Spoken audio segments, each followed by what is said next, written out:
જય શ્રી કૃષ્ણ. જય હો, મંગલમય હો. કાનાએ બચપનથી જ મટકી ફોડવાની પ્રેક્ટિસ આપી દીધી હતી. બચપનથી જ મટકી ફોડવું, તોફાન કરવું, ગોપીઓને પજવવી, આ બચપનથી જ રિહર્સલ કરી રહ્યો હતો. 5 વર્ષની ઉંમરથી ગાયો ચરાવવા જવાની જીદ કરી. ગ્વાલ બાલ ગાયો ચરાવી રોજ કાના સાથે રમવા આવે ત્યારે ગાયો ચરાવવાની વાતો બાળકો કરે. યમુનાનો કિનારો, કદંબ વૃક્ષનો ઝૂલો, એક વૃક્ષથી બીજે વૃક્ષ કૂદકા મારીને જવું, ફળો ખાવાની મજા. મિત્રો, કાના કાલથી તું ભણાવને. અને કાનાએ બાપુ પાસે જીદ કરી. યશોદા રડી પડી, હું આખો દિવસ કાના વગર કઈ રીતે રહીશ? એ મારા લાલ, તારી વગર હું કેમ રહી શકીશ? કાનો કહે, માં જો આ બધા ગ્વાલ બાલ મારી જેવડા જ છે ને, એની માં પણ તારી જેમ રડતી જ હશે. મા બાપુ પણ એકલા જ રહે છે ને. બધું સમજાવટથી નક્કી થયું કે બીજે દિવસે ગાયો ચરાવવા જવું. બીજા દિવસથી ગાયોના ધણ વચ્ચે કાનો ગાયો ચરાવવા ગયો. વનમાં રમવાની મજા આવી. પકડદાવ રમતા રમતા કાનો મિત્રોના વાસામાં ધબ્બો મારે અને પકડી લે ત્યારે સુનંદ બોલ્યો કે તારો હાથ બહુ ભારે છે કાન્યા. કાનાએ જો મિત્રોના શરીર દુબળા, હાડકાં દેખાય, હાથ પહેરવે તો હાડકો વાગે. કાનો પૂછે, તમે બધા આવા કેમ છો? હું કેવો પઠ્ઠો છું જો, એમ કરીને હાથની મુઠ્ઠી વાળીને બતાવ્યું. હા, બધાથી કાનો નાનો હતો. ગ્વાલ બાલ સાથે રમતા રમતા ધબ્બો મારતા બોલ્યો કે જો હું કેવો હૃષ્ટપુષ્ટ છું. અમે બધા ગરીબ છીએ. એક નાનકડો ગ્વાલ બોલ્યો. અમને માખણ ખાવા ક્યાંથી મળે? અમારા બાપુ અમારું બધું જ માખણ મથુરા કંસ મામાને ત્યાં દઈ આવે અને મોટા મોટા મલ્લોને કંસ ખવડાવે.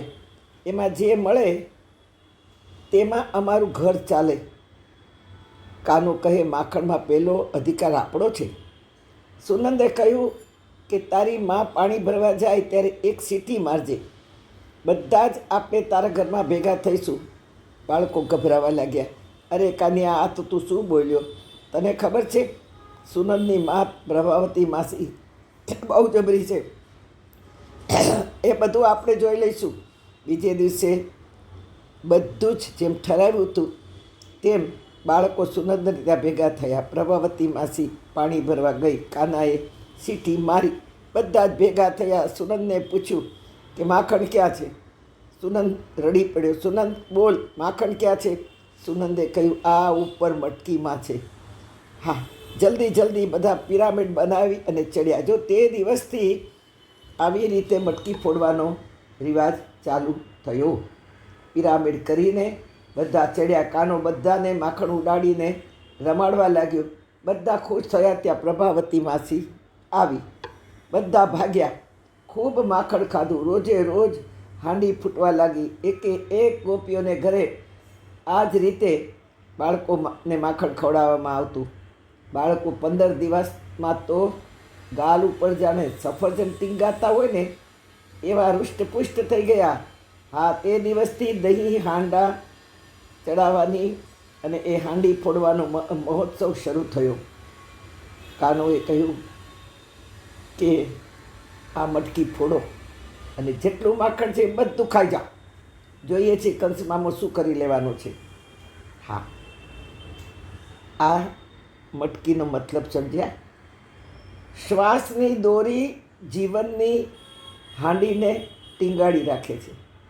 આપણું હાંડી જેવું જીવન છે અને શ્વાસની પાતળી દોરીમાં આપણું જીવન હાંડી જેવું ટીંગાઈ રહ્યું છે. એમાં જાત જાતના માખણ ભર્યા છે. આપણી પ્રકૃતિ માખણ છે, પણ બંધ જીવનમાં કોઈને માખણ મળતું નથી. કૃષ્ણ જીવનને ફોડી બતાવે છે.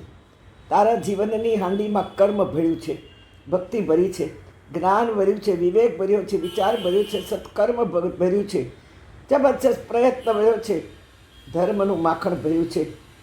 ભગવાન કહેવા માગે છે મને અને તમને માનવોને, જો એ નહીં નીકળે તો જીવન દુર્ગંધીથી ભરાઈ જશે. માટે વહેંચ બધે, તારામાં જે કાંઈ શક્તિ છે તે વહેંચ. અમે તો ફ્લાવર ગોઠવવાના પણ ક્લાસ ચલાવીએ. હા, અમે તો ભજન ગાવાના પણ ક્લાસ ચલાવીએ. અમે ક્યાં મફત કોઈને શીખવવા માગીએ છીએ. આ માખણ ગંધાઈ ગયું કહેવાય. માટે વેચ, તારામાં જે શક્તિ છે, જે બુદ્ધિ છે, જે વિચારો છે, જે વર્તન છે, જે સત્કર્મ કરવાની તારામાં ધગશ છે, એ બીજાને ખવડાવો. એ માખણ વેચતા બધાને કાનાએ શીખવ્યું. અને એ જ જ્યારે પુષ્ટ થાય આપણી અંદર આ બધી વાતો કાનો કે છે તે, એ જ પુષ્ટિ માર્ગ. બાકી પુષ્ટિ માર્ગ શું થાય મને ખબર નથી. મન પુષ્ટ, બુદ્ધિ પુષ્ટ, ઇન્દ્રિયો પુષ્ટ, આપણું કર્મ પુષ્ટ, એને પુષ્ટિ માર્ગ કહેવાય.